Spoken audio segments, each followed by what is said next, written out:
So hello guys, আমরা আজাদিন রাইডার্সের তরফ থেকে ধানবাদ ট্যুর করাচ্ছিলাম। তো সেটা নিয়েই আজকে ভিডিওটা। আজকে কোনো ট্যুরের ভিডিও নয়, এটা আমাদের সাথে একটা স্ক্যাম হয়ে গেছে। সেই স্ক্যামের ভিডিওটা নিয়ে আজকে ডিটেল ভিডিওটা বানাচ্ছি। তো আমরা ধানবাদ যাব, সেই নিয়ে আমাদের হোটেলের দরকার। তো 23 জন মেম্বার নিয়ে আমাদের যাবার একটা প্ল্যানিং হচ্ছিল। তো এবার আমরা স্বাভাবিকভাবেই ধানবাদে নানা হোটেলে কন্ট্যাক্ট করেছি। তো হোটেল কন্ট্যাক্ট করার উপায় হলো অনলাইন। তো আমরা অনেক হোটেলেই কথা বলেছি।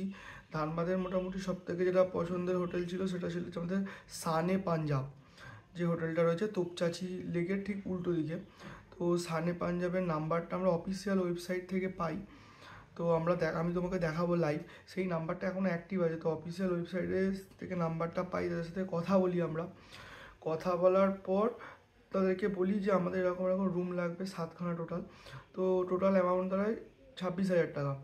তো সেই টাকা থেকে আমরা তাকে বলে 50% অ্যামাউন্ট পেমেন্ট করতে। তো সবাই জানো হোটেল বুকিং করতে গেলে তো অ্যাডভান্স পেমেন্ট করতেই হয়। তো আমরা সেই নাম্বারে 50% পেমেন্ট করি, যেটা দাঁড়ায় 12,850 টাকা। তো সেই টাকাটা পেমেন্ট করার পর আমাদের বলা হয় যে আরও টাকা পেমেন্ট করতে, মানে ফুল অ্যামাউন্ট পেমেন্ট করতে। তো আমি তো রাজি হইনি, কারণ ট্রাস্ট ইস্যু এসে গেছিলো আমার, যে কোনো হোটেলেই ফুল অ্যামাউন্ট নেয় না। তো তারপরে আমাদের সাথে সেই লোকের অনেক কথাবার্তা হয়। তো তারপরে কথাবার্তা বলতে বলতে আমার ডাউট লাগে। তো আমি আমাদের যে গ্রুপের একই অ্যাডমিনরা আছে, প্রণয়দা সঞ্জু, তাদেরকেও জানাই। তো প্রণয়দা কথা বলে বলে বলে যে না ভাই, জেনুইন মনে হচ্ছে, বাকি টাকাটা পেমেন্ট করে দিই। তো আমি বললাম যে পেমেন্ট করার দরকার নেই, আমরা ধানবাদে গিয়ে কথা বলি। সেই লোককে যখন তখন জানাই যে আমরা ধানবাদে হোটেলে গিয়ে কথা বলে বাকি অ্যামাউন্ট পেমেন্ট করে রিসিপ্ট নিয়ে আসবো। তো হোটেলওয়ালা, মানে সেই স্ক্যামার, আমাদেরকে বলে যে ঠিক আছে, কোনো অসুবিধা নেই, আসুন। কিন্তু যখন ফাইনালি আমরা বলি যে আমরা যাচ্ছি, তখন সে বলে আমরা হোটেল ক্যান্সেল করে দিচ্ছি, বুকিং ক্যান্সেল করে দিচ্ছি, টাকা রিফান্ড করে দিচ্ছি, অনেক রকম প্রতারণা করতে থাকে। তো আমাদের আরও ডাউট হয়। তো আমি আর সঞ্জুদা হোটেলে গেছিলাম, কথাবার্তা বলে এসেছি। কিন্তু হোটেলে গিয়ে যা বুঝলাম যে আমার সাথে স্ক্যাম হয়ে গেছে। হোটেলের রিসেপশনে যে ম্যানেজার সেই মুহূর্তে প্রেজেন্ট ছিল, সে বলল যে আমাদের হোটেলের এটা নাম্বার নয়। ইনফ্যাক্ট সেই স্ক্যামার হোটেলের লোকটার সাথেও কথা বলেছে। আমি পরবর্তীকালে আমাদের এই যে আমরা যাওয়া আসা করেছি সেটা নিয়ে একটা ভিডিও আমি ডিটেলসে আপলোড করে দেবো, তোমরা সেখানে দেখলেও বুঝতে পারবে। হোটেলের মালিকের সাথে আমরা ফোনে কথা বলেছি, সবই শুনলে বুঝতে পারবে। তো এরমভাবে আমাদের সাথে প্রতারণা হয়েছে। তো তোমরা কেউ দয়া করে সানে পাঞ্জাব তোপচাচি লেক যে হোটেলটা আছে সেটা অনলাইন থেকে দয়া করে কেউ বুকিং করবে না। এবার আমি দেখাচ্ছি আমরা কীরমভাবে নাম্বারটা পেয়েছি। তোমরা এবার দেখো চ্যাটগুলো, আমি ডিটেলসটা দেখাচ্ছি। সুতরাং এই নাম্বারটা আমি যে দেখাবো, এই নাম্বারে দয়া করে কেউ কোনোদিনও ফোন করো না। আমি দেখাচ্ছি তোমাদেরকে। দেখো গুগলে তোমরা যদি লেখো সানে পাঞ্জাব, SHAAN, সান,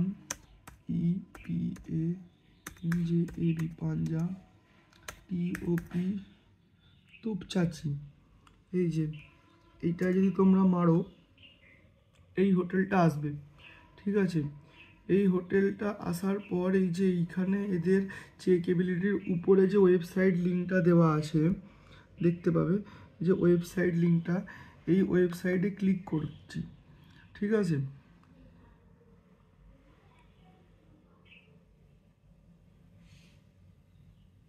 এই যে এই হোটেলের ওয়েবসাইটটা আসার পর যখন তোমরা এখানে বুক নাওতে ক্লিক করবে, এই যে বুক নাওতে ক্লিক করো বা কন্ট্যাক্টে ক্লিক করো, তোমাদের কাছে একটা পোর্টালের নাম্বার আসবে। ঠিক আছে, এই যে এই যে এখানে কিন্তু সানে পাঞ্জাবের হোটেলের লোকেশানটা দেখাচ্ছে, অরিজিনাল লোকেশান দিচ্ছে। এই যে এই নাম্বারটা দেখে নাও, সবাই নোট করে নাও, এই নাম্বারটা কিন্তু ফেক। ঠিক আছে, আমি জানি না কী করে সম্ভব হয় জিনিসটা। হোটেলের ডাইরেকশান সব ঠিক, রেটিংটাও এমনকি ঠিক, 8,000 লোক, 6,000 লোকের রেটিং, সব কিছুই এখানে রয়েছে। দেখো তোমরাও দেখতে পাবে রেটিংটা, দেখো 6,000 লোকের রেটিং রয়েছে, লোকেশান দেওয়া রয়েছে। তার সত্ত্বেও কী করে স্ক্যাম হচ্ছে বুঝতে পারছি না। এই যে হোটেলের নাম্বারটা, এই নাম্বারটাই স্ক্যাম। আমি দেখাচ্ছি তোমাদের আমার হোয়াটসঅ্যাপটা খুলে নাম্বারটা, এই নাম্বারে আমরা কল করি। দাঁড়াও, এবার দেখো আমি হোয়াটসঅ্যাপটা খুলে তোমাকে দেখাচ্ছি। এই যে তোমরা হয়তো তাহলে এই যে নাম্বারটা আমি ক্লিক যদি করি, এই দেখো সেই নাম্বার, এই দেখো সেই নাম্বারটা, ঠিক আছে। এবার আমরা দেখো আমাদের যথারীতি কথা হয়, আমরা 20 member room, AC non AC সব রুম চাই, ওকে বলে কথা হয়। ডিটেলস চাই, আমি ফিল করি, এই যে সৌরদীপ সামন্ত আমার নাম দিয়ে সমস্ত ডিটেলস দিয়ে ফিল করা হয়। বুকিং অ্যামাউন্টে কথা, ফোনে কথা হয়, বুকিং কন্ট্যাক্ট নাম্বার আমার এটা যেটা নাম্বার সেটা দিই, বুকিংয়ের এটা থেকে সৌরদীপ সামন্ত আমার নাম্বার থেকে বুকিং হয়। কিউআর কোড আমি চাই পেমেন্ট করার জন্য। টোটাল জিএসটি নিয়ে আমাদের এত টাকা পড়ছিল সেটাও আমাদের বলা হয়েছে। পেমেন্ট প্রথমে ক্যান্সেল হয়ে যায়, সে সব চ্যাটগুলোতে লিঙ্কগুলো ডিলিট করে দেয়, বলে দাঁড়ান আমি পাঠাচ্ছি। এবার এই যে এই এইটা সে আমায় সেন্ড করেছিল, এই যে এই স্ক্রিনশটটা দেখতে পাচ্ছ, পেমেন্টটা আমি করেছিলাম, এই পেমেন্টটা কিউআর কোডে পেমেন্ট করে অটোমেটিক এই অ্যামাউন্টটা আমাদের নিয়ে নেয়। তো আমি এই অ্যামাউন্টটা পেমেন্ট করেছি। পেমেন্ট করার পর থেকেই ঝামেলা শুরু হয়। ট্রানজাকশান আইডিটাও দেখতে পারো, এই যে আমাদের ফোনপে ট্রানজাকশান আইডি, এই যে এই যে আমার আইডি থেকে ট্রানজাকশান হয়েছিল। তারপরেই ঝামেলা শুরু হয়, সে আমাকে বলে যে হ্যাঁ ট্রানজাকশান কমপ্লিট হয়ে গেছে, তার কাছে পেমেন্ট সাকসেসফুল, পেমেন্ট ঢুকে গেছে, সেটাও আমাকে সে বলে। ঠিক আছে, তাই বলে রিসিপ্ট কপিটা দিতে, রিসিপ্ট কপি আর দেয় না সে আমাদের একটা ইনভয়েস পাঠায়, এই যে সেই ফেক ইনভয়েস। দেখো এখানে রুমের কোনো ডিটেলস কিছু নেই, ভুলভাল ডিটেলস দেওয়া আছে, এই দেখো সবাই। তো সেই ডিটেলস দেখে আমি সঙ্গে সঙ্গে আমার ডাউট হয়, আমি ডাউট হবার পরেই আমি সঙ্গে সঙ্গে যাই আমরা ধানবাদে হোটেলওয়ালার সাথে কথা বলার পর যখন কথা হয় আমাদের বুকিং স্লিপ কী হলো না, সে বলে যে আরও মানে সে তখন আমাদের বলতে থাকে যে দাদা আরও পেমেন্ট করুন আমাকে, বাকি পুরো অ্যামাউন্টটা পেমেন্ট করুন, যে অ্যামাউন্টটা ডিউ দেখলে ওটা পুরো পেমেন্ট করুন তবে আমরা দেবো। আমরা দিতে রাজি হয়নি। আমরা ভোরবেলায় বেরোই, হোটেলে যাই, হোটেলের রিসেপশনের সাথে কথা বলি, কোনো রকম কোনো আমরা হেল্প পাইনি।